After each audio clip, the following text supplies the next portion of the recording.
사실 컴퓨터 게임 전자오락이 처음 나왔을 때 프라모델이라는 산업은 없어질 줄 알았습니다. 잘 살아남고 있구나 그런 안도감도 있지만 또 한편으로는 경각심도 갖게 됩니다. 프라모델이라는 그 산업 자체가 성장하는 산업은 아니니까요.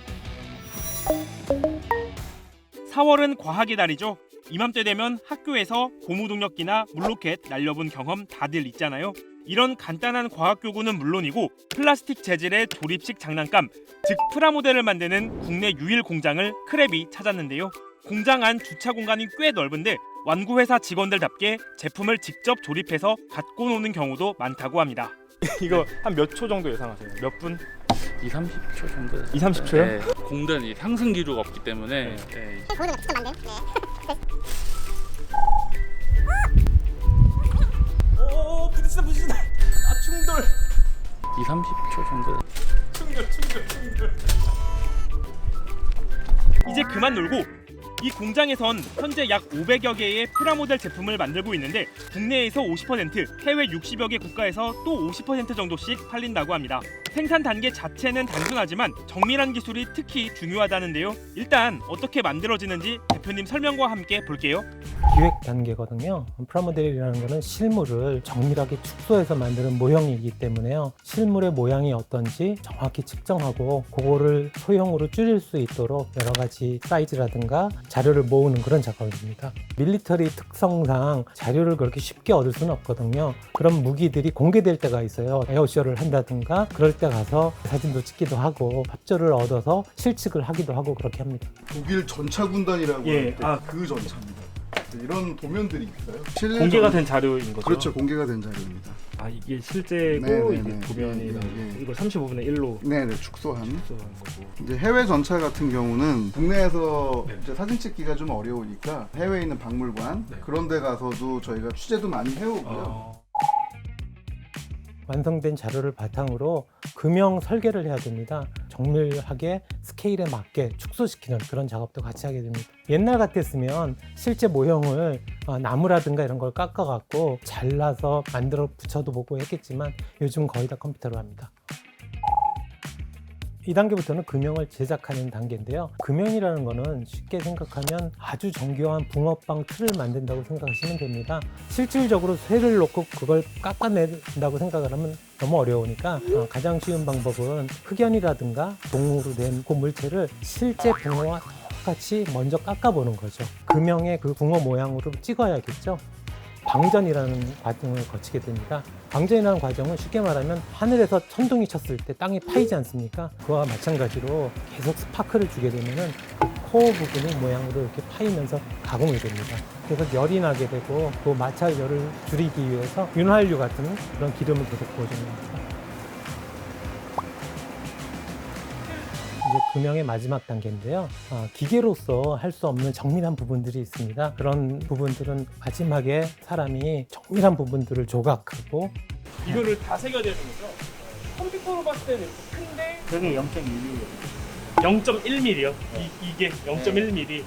바늘이 되게 사실 거의 보이지 않을 정도인데 엄지손가락을 비교를 해보면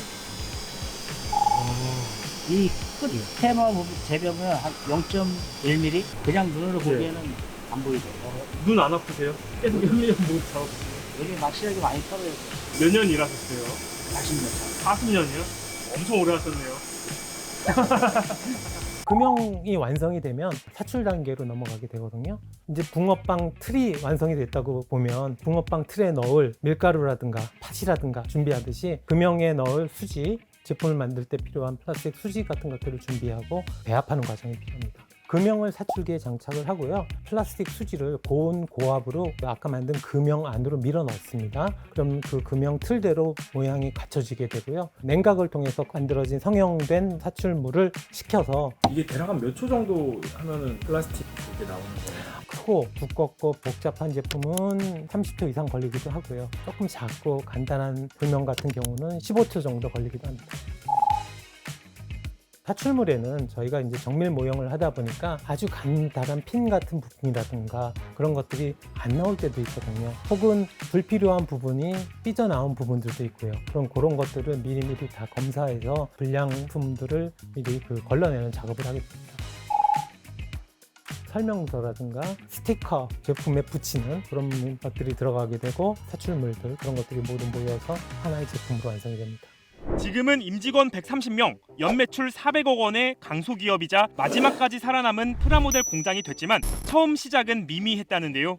1969년도에요. 저희 아버님께서 창업하셨고요. 아버님은 초등학교 선생님이셨어요. 그때부터 무선조종 비행기, 무선조종 자동차 이런 거에 취미가 많으셨는데요. 워낙 그런 취미가 고가다 보니까 초등학교 선생님 월급으로는 취미를 즐기시기 힘드셔서 내가 좀 뭔가 제품을 만들어서 장사를 해서 돈을 벌면 내가 좋아하는 취미를 좀 즐길 수 있겠다. 집에 마당 뒤편에 천막 같은 걸 쳐놓고 나무 조각 같은 거를 달라서 고무줄을 연결해서 바퀴 달고 해서 간단한 완구류, 교재류 이런 것들을 만들어서 팔기 시작하셨어요. 차차 프라모델이라든가 다른 부분들 생산 제조하면서 사업을 키우셨고요. 안 좋은 소식은 너무 바빠지셔서 원래 하고 싶어 하시던 취미는 사업 시작하면서 한 번도 못 해보셨다고요.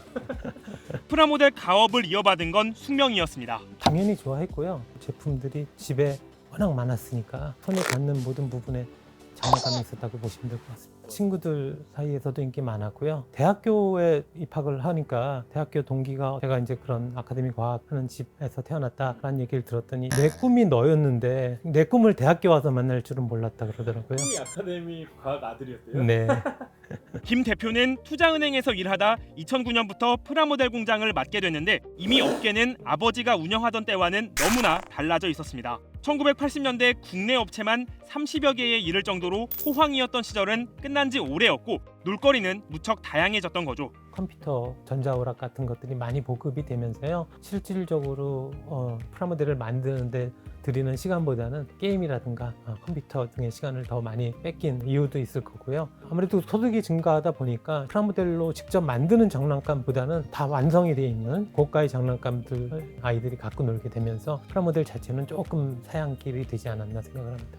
경쟁사가 참 많은 것 같아요. 스마트폰도 경쟁사고 놀거리, 쇼핑몰도 경쟁사가 될 수도 있고. 프라모델은 이제 취미로 즐기는 제품이기 때문에 경쟁은 시간과의 경쟁이죠. 개인이 시간을 보내는 데 있어서 여러 가지 방법이 있지 않겠습니까? 스마트폰을 하는 분들도 있고. 이처럼 급변하는 환경 속에서 마지막까지 살아남은 비결은 뭘까요? 가장 중요한 거는 두 가지인데요. 기획과 금형입니다. 시장에서 원하는 그런 제품으로 기획이 잘 돼야 되고요. 기획된 제품을 만들 수 있는 금형이 중요합니다. 실물을 그대로 정교하게 재현한 모형이기 때문에 금형에서 그 정교한 것들 그대로 담아줘야 됩니다. 근데 아무래도 큰 실물을 작게 축소한다는 게 쉽지가 않거든요. 금형 기술만큼은 어느 새 뒤지지 않는다고 자부하고 있습니다.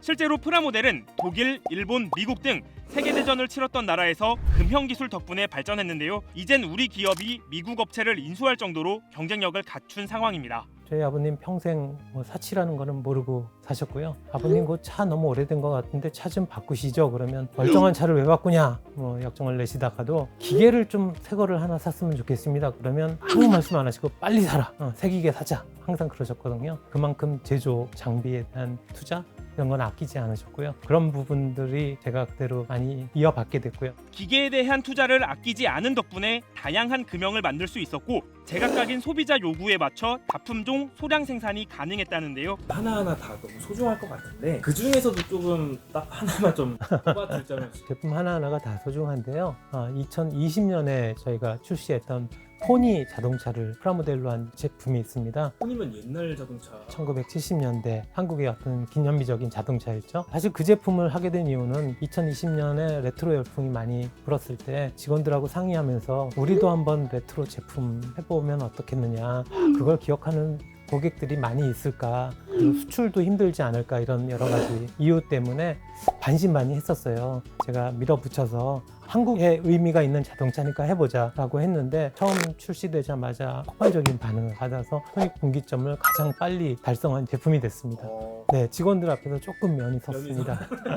효용이나 가치는 좀 뭐라고 생각을 하세요? 아이들이 스마트폰이나 컴퓨터에서 보는 그 영상은 아이들보다 훨씬 숙련된 어른이 만들어낸 영상입니다. 아이들이 그걸 보면요, 더 이상 화려한 영상을 상상할 필요가 없습니다. 상상할 능력도 떨어지게 되고요. 자기가 상상했던 것보다 훨씬 더 세련된 영상이 자기 눈앞에 저절로 펼쳐지니까요. 아이들이 뭘 만들게 되면요, 만들면서 항상 상상을 합니다. 어떤 모양이 만들어질까. 그래서 창의력을 키우는 데는 손으로 직접 만드는 것만큼 좋은 건 없는 것 같아요. 현재 이 회사는 국내뿐만 아니라 필리핀에서도 공장을 돌리고 있는데 비싼 운영비에도 국내 공장을 포기하지 않는 이유가 있다고 합니다. 제조 시설이라든가 이런 것들 다 유지하지 않고 그냥 해외 공장에 외주 주고 저희 브랜드만 붙여서 하면 단기적인 수익은 금방 늘어나겠죠. 하지만 그렇게 운영을 한다 그러면 외국처럼 100년, 200년 가는 회사는 절대 만들지 못한다고 생각을 합니다. 저는 프라모델 업계, 완구 업계에서는 저희 나라 대표로서 100년, 200년 계속 지속 가능한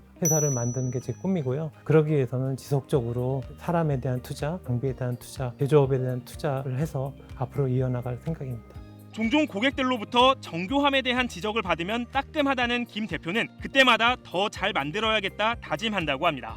누군가에게는 단순한 장난감뿐일 수도 있지만 누군가에게는 꿈이자 추억이고 가업이고 생계인 프라모델. 마지막 질문으로 마무리할게요. 나에게 프라모델이란? 가족 다음에 가장 소중한 것.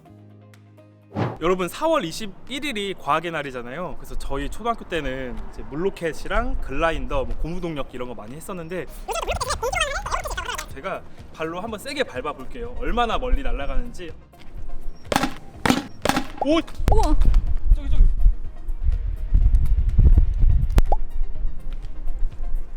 잡혔어요?